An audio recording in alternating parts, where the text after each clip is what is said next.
Përshëndetje. Sot do flasim për një ese përshkruese. Tema është babai im. Kur si ndërmend ditët e fëmijërisime, më kujtohet babai im. Ai ishte njeriu më i mirë që kam njohur.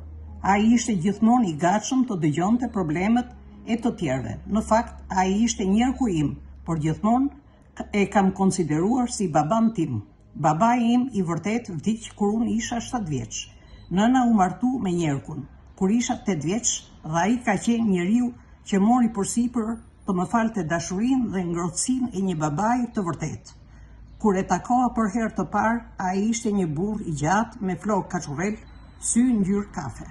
Kujtoj duart e tij të mëdha, friksohesha nëse nuk sillesha siç duhej, se ai mund të më qellonte. Kjo gjë nuk ndodhi asnjëherë. Ai punonte me hekurudh. Me kalimin e viteve unë u lidha shumë me Tim Atë. Ai gjente kohë për të qëndruar me mua, luanim futboll. Ai më mësoi notin, ai kishte shumë humor, kishte shumë miq. Gjatë kohës së rinisë sime, ai gjithmonë gjente kohë të dëgjonte problemet e mia. Ai ka vdekur para disa vitesh, por unë nuk e kam harruar. Kujtimi i tij është i gjallë në mendjen time. Sa më shumë kalojnë vitët, aq më shumë më mungon.